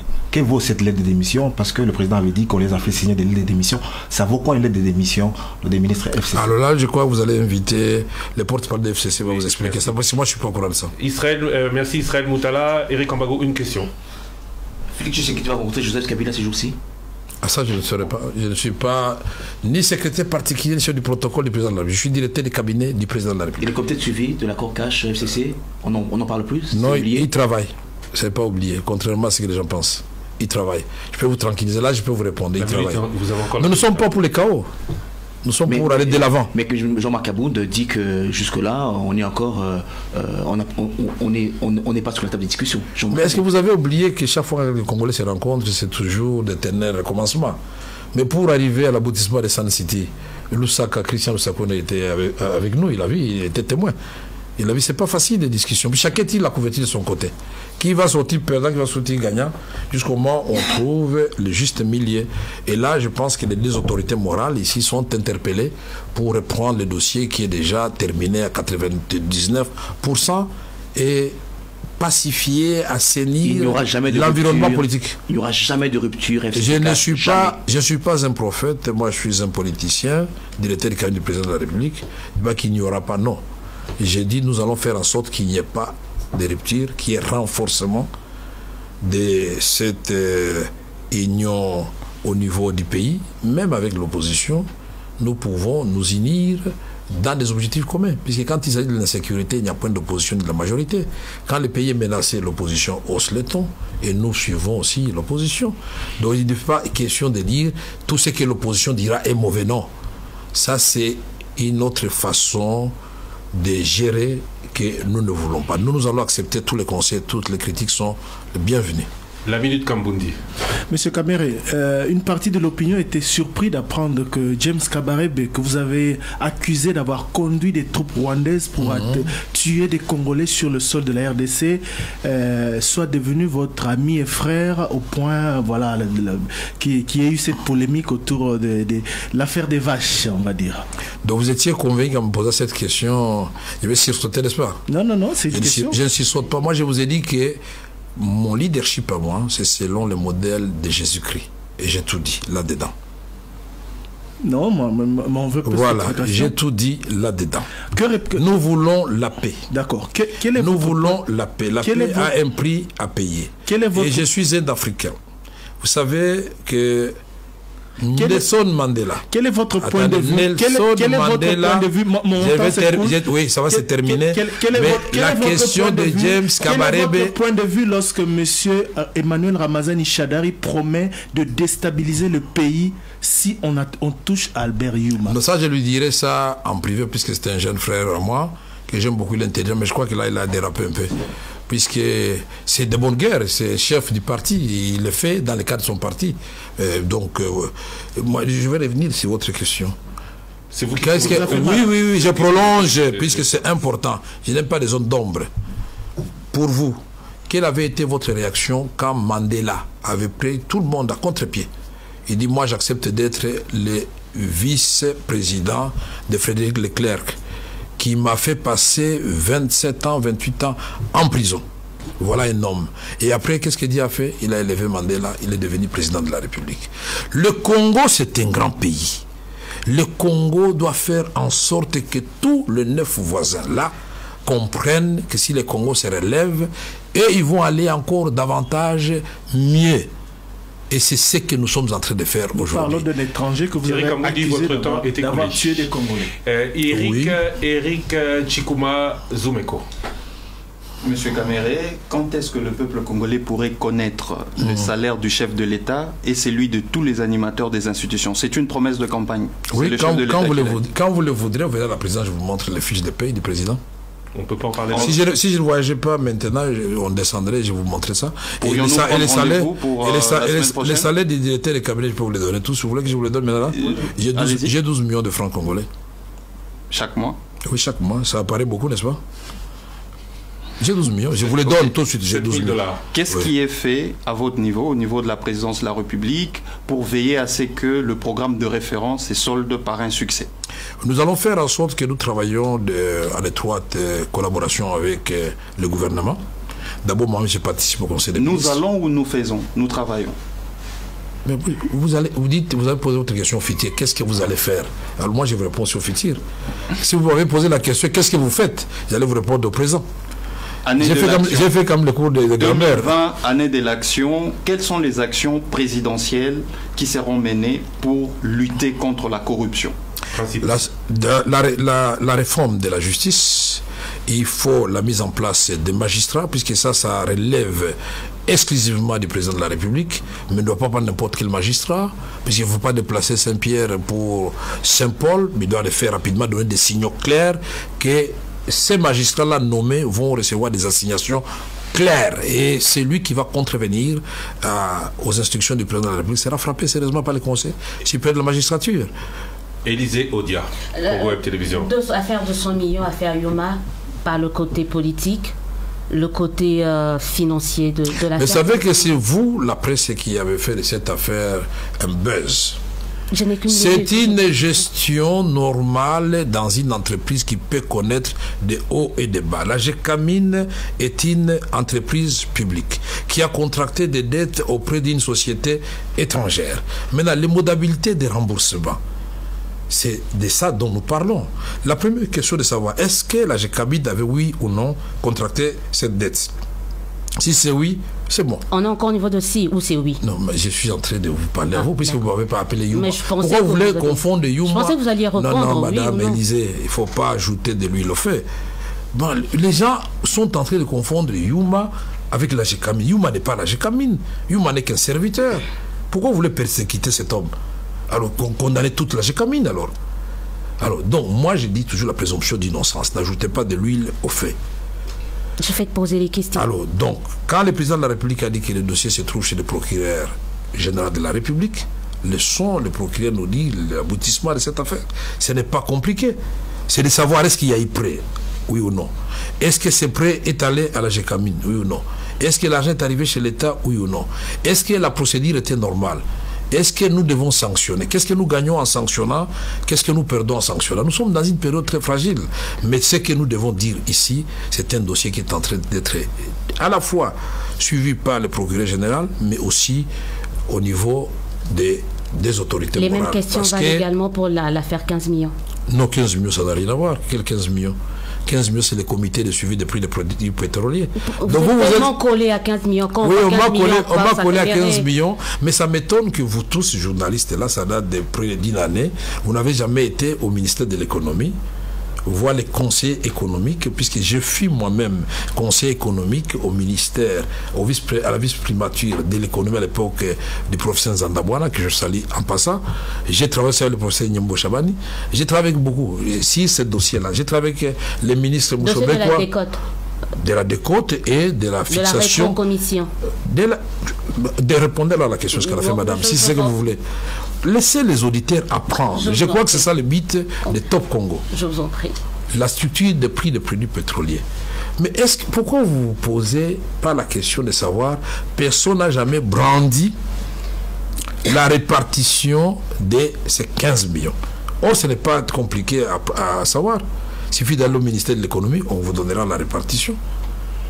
Aujourd'hui, quand il y a fixation des prix, la parafiscalité, quand on parle de prix ou de taxes qui doivent revenir pour des fonds stratégiques, les stocks stratégiques, tout ça, mais allez creuser là-dedans. Donc 15 millions, pour moi, c'est l'affaire de l'État, dans l'État, et comme le président de la République, homme de droit, a dit, écoutez, la meilleure façon peut-être de laver mon directeur de cabinet, c'est de confier ce dossier au procureur général de la République. Moi, je ne fais plus de commentaires en ce qui me concerne personnellement. Mais ce que je dois dire, vous ne verrez pas mon nom dans cette répartition. C'est le nom des institutions qui sont là-dedans. Merci Thierry Kambundi et Eric Ambago, Top Congo FM. Merci Eric Chikuma de Zoom Eco. Merci à Israël Moutala de Congo Web Télévision et ainsi qu'à notre liste Israël Moutala de 7sur7.cd et Élisée Odia de Congo Web Télévision. Je vais y arriver. Merci à vous d'avoir été avec nous. Merci Monsieur Vital Kamere d'avoir accepté. C'est plus d'1h30. On conclut. Vous êtes le directeur de cabinet allié du président de la République. Est-ce que vous connaissez les résultats du président de la République dans sa circonscription? Dans sa circonscription électorale, moi je ne suis pas la CENI. Je ne suis pas la CENI, mais tout ce qui est vrai, c'est que le président vous ne vous en êtes pas soucié? Non, non. Cela ne vous gêne pas parce que certains font toujours valoir leur victoire face à un président qui est certain d'avoir été élu, mais qui ne connaît pas forcément ses propres chiffres? Non, nous avions toute une cellule électorale qui suivait heure par heure les résultats qui tombaient dans chaque circonscription. Et le président de la République était premier certainement. Là, il n'y a pas de problème. Vous manquez de questions maintenant? Non, vous êtes content de la CENI donc. La CENI, on n'y touche pas. Ce n'est pas une question d'être content. La CENI attend être remplacée. Qu'est-ce que vous attendez? Parce que c'est-à-dire la loi de 2011, la loi organique qui avait été constituée, a fait de la CENI et lui a donné un chapeau comme un conseil d'administration. Maintenant, nous allons voir, est-ce que c'est une question d'hommes, de structures, de lois? Nous pensons plutôt que c'est une question de faire le bon choix des hommes et nous avançons et c'est ce qui sera fait. Donc pour les élections locales, on peut s'attendre à ce que les résultats soient annoncés par Corneille Nangaa? Non, ce ne sera pas comme ça. On n'a pas dit Corneille Nangaa attend son remplaçant. Ça va faire 8 mois. Hein? Oui, ce n'est pas grave, une grossesse fait 9 mois. Les élections locales en 2023? En 2020. Sinon, je vais tomber dans la remarque de Mme Élysée. Je ne peux pas prendre les attributions qui ne sont pas les miennes. Oui, mais si en 2020, on n'a pas les élections locales... Appelez les vice-premiers ministres de l'Intérieur à son tour, qui viennent dans le top 13. Si on a... Top presse. Top presse. Si en 2020, on n'a pas d'élections locales, on aura... Non, il n'y a pas de si. Appelez les vice-premiers ministres, je peux faire la commission pour vous, pour qu'ils viennent au top 13. Donc vous ne répondez... Presse. Donc vous ne répondez... Excusez-moi. Monsieur le caméra. Donc vous ne répondez plus maintenant aux questions qui ne vous concernent pas. Ah bon, non. Dans cette émission. Qui a dit ça? Non, je vous pose la question. Je voudrais respecter la discipline des attributions des uns et des autres. D'accord, alors dit madame. Parlons de Vital Kamerhe. Mon Dieu. Oui, c'est la fin de l'émission. Parlons de Vital Kamerhe. Lors d'un récent séjour à New York, le président Félix Tshisekedi a dit qu'en 2023, votre accord, c'est que le prochain candidat président de la République du Cache, c'est vous. Ah, il l'a dit. Il l'a dit. Ok, s'il l'a dit, c'est tant mieux. Vous confirmez? Non, s'il l'a dit, on ne discute pas. Vous connaissez vos accords? On ne commente pas les paroles du président. Je ne parle pas du président de la République, je parle de votre allié.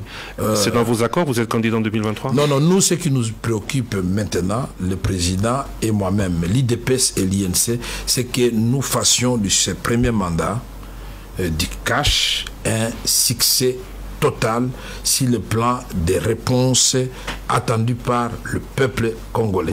Les restes, pour moi, ça ne compte. Vous préparez donc la victoire de 2023? Non, nous préparons la victoire sociale du peuple congolais. La victoire sociale, la victoire sécuritaire, la victoire sur tout le plan du peuple congolais. Nous voulons donc que ces changements-là ne soient pas un vain mot, que les changements aient du contenu, que les Congolais disent, oh tiens, je peux partir de Mbujimaï avec ma voiture jusqu'à Kisangani. Tiens, je peux vivre à Beni sans compteur. Je peux donc être à Chabunda et arriver à Bukavu et le pont est construit. Et ce sera la je peux donc aller à Walungu, le trou là, on l'a réparé. Voilà ce que les gens attendent. Et ce sera à ce moment-là la victoire du FCC du Cache? Ça sera la victoire du peuple congolais. Non, mais la paternité. Qui en aura la paternité? Le peuple congolais. Monsieur le directeur de cabinet. Voilà, le peuple congolais et le président Félix Tshisekedi, bien sûr, en tant que l'incarnation, évidemment. Du Cache? Non. Garant de la nation. Et cela facilitera la candidature à l'élection présidentielle de Vital Kamerhe. Non. Vous ne savez pas dire oui, vous ne savez pas dire non. Donc on ne peut plus... Non, c'est pas dire oui ou non. On ne peut pas avoir... Je suis concentré et obsédé par les changements maintenant. On ne peut pas avoir... Je vous ai dit, nous ne voulons plus de promesses. Je n'aime pas que vous parlez de 2023, parce que nous voulons d'abord changer maintenant. On ne peut pas avoir... Comment voulez-vous parler de 2023 si maintenant, là, nous n'arrivons pas à terminer toutes les préoccupations du peuple congolais? Mais en toute transparence, en toute redevabilité, c'est vos maîtres mots, cela a été vos maîtres mots dans toute l'émission. Vous savez nous dire si l'accord prévoit bien que ce soit Vital Kamerhe qui sera soutenu. Christian, je tiens d'abord à vous remercier pour l'occasion que vous m'avez donnée de m'adresser à tous les auditeurs de Top Congo. Mais je profite de cette occasion pour faire... une première, il faut le souligner. Je tiens aussi à remercier Vital Kamerhe, car le candidat UNC en coalition avec le Cache en 2018 avait annoncé que tous les 3 mois, ils allaient faire un point de presse, mais que pour la première fois dans un média congolais, ils ont choisi Top Congo. Sincèrement, je vous en remercie, parce que vous avez plus l'habitude d'aller sur les médias étrangers. Merci beaucoup. Mais je voudrais aussi dire à tout le monde, FCC, Cache, opposition, société civile, nous sommes tous les hommes, les femmes et les enfants de ce pays. Nous avons un grand pays, 2 345 000 km². Un pays qui a la 2e forêt du monde. Un pays qui a 54% de toutes les eaux d'Afrique. Un pays qui a 13% de toutes les eaux du monde. Un pays qui a une surface cultivable comparable à la Chine et qui peut donc nourrir l'humanité en ce qui concerne son déficit 2 fois. Un pays qui a Inga, et plus Inga, vous êtes à plus de 100 000 mégawatts, qui peut éclairer l'Afrique. L'Afrique, une partie de l'Asie d'ici de ouest, une partie de l'Europe méditerranéenne. Nous avons un pays merveilleux où nous trouvons le sous-sol riche et le sol riche. Alors, ce qui nous manquait, nous l'avons. un leadership exemplaire. Mais ce qui manque encore, qu'on doit faire suffisamment, c'est de construire l'État dans toutes ses prérogatives régaliennes. Une armée républicaine, prête à répondre à toute provocation et à sécuriser le territoire national. Une politique professionnelle, une police professionnelle qui protège les Congolaises et les Congolais, tous ceux qui ont choisi le Congo comme leur seconde patrie ou leur point de passage. Une justice qui est la colonne vertébrale de l'état de droit, pas une justice des riches contre les pauvres, pas une justice des corrompus, ni une administration bien rémunérée, bien organisée et qui peut, en cas de crise, remplacer le gouvernement, comme c'est le cas souvent en Italie. Ces Congos-là, des rêves de Lumumba, de la prophétie de Simon Kimbangu, et aujourd'hui, de la concrétisation de Félix Tshisekedi est possible, et je vous remercie. Merci beaucoup. Très beau pays, hein, en effet. Juste une question. Encore une question. Des hommes des médias, ou un constat. Vous allez continuer à pratiquer les médias étrangers au détriment des médias congolais qui payent leurs impôts, qui vous suivent au quotidien? Ça, c'est une question maintenant. C'est pas guéguerre, non, c'est pas du tout guéguerre. C'est pas que vous aussi, les médias, vous étiez divisés. C'est pas du tout. Non, je pense que c'était seulement au niveau des politiciens. Non, nous ne sommes pas. Alors, je vais vous trouver un facilitateur pour qu'il y ait équilibre favorable par rapport aux médias nationaux. Ça veut dire un ensemble médias étrangers. Non, ça veut dire nous allons faire en sorte que vous, les médias nationaux, qui étaient là, quand vous toquez à nos portes, elles soient ouvertes. Et les correspondants des médias étrangers qui sont chez nous, la même chose, ils viennent. Alors venez à la présidence chaque jour, ça nous fera plaisir. Merci à vous d'avoir été avec nous. Vous suivrez cette émission dans votre différentes télévisions. Rediffusion sur Top Congo demain dimanche 19h30, minuit 30, après la grande édition du journal. Très bientôt sur YouTube. Tout cela dépendra de M. Mungongo et de M. Didi Binsika qui ont assuré la réalisation de la version télévision de cette émission. La technique audio a été réalisée par Miguel Mena. Prochain rendez-vous avec le Top Presse la semaine prochaine. Demain, on reçoit en face à face, je reçois en face à face un représentant du FCC, les alliés du cash que nous avons reçu aujourd'hui. À très bientôt. Non, rien. C'est bien, si vous avez. Ce sont des Congolais, nous sommes tous Congolais. Et œuvrons, tant que nous travaillons tous pour la vision du président de la République, le programme du Premier ministre, nous allons nous entendre, c'est tout, l'affaire est terminée. Je vous promets, je ne dis plus rien. C'est pas une question de religion. Monsieur Vital Kamere a eu le dernier mot. Voilà. À très bientôt. Le Top Presse avec Christian Loussakweno.